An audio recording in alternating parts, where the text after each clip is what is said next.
वक्फ board की property को लेकर जो लोग ये सवाल पूछ रहे थे कि और किसी धर्म में तो डिजिटलाइजेशन नहीं होता है, तो अब इस पर एक बिहार सरकार ने एक बड़ा फैसला लिया है और उन्होंने मठ और मंदिरों को आदेश दिया है कि उनको अपनी जमीन की प्रॉपर्टी का एक-एक लोकेशन, उनके पास कितनी जमीन है, उसका मालिकाना हक किसके पास है, वो सारा डेटा आपको ऑनलाइन रजिस्टर करना पड़ेगा। लेकिन मजे की बात तो ये है कि इस फैसले के बाद किसी भी हिंदू ट्रस्ट ने विरोध नहीं किया, कोई जंतर मंतर पे नहीं गया या तो कोई पटना गांधी मैदान के पास भी नहीं गया कि हाँ तुम मठ मंदिरों का तुम क्यों अब जानकारी लेना चाहते हो।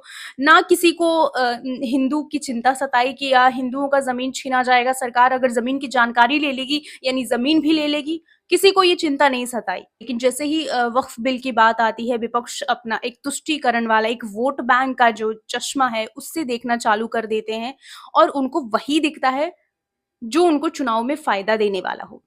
अब उनका एक हथियार एक तरह से खत्म हो गया। वो चुनाव आते ही वक्फ को कुछ थमा देते थे और पूरा वोट ले लेते थे। अब उनका वो हथियार ही खत्म हो गया है।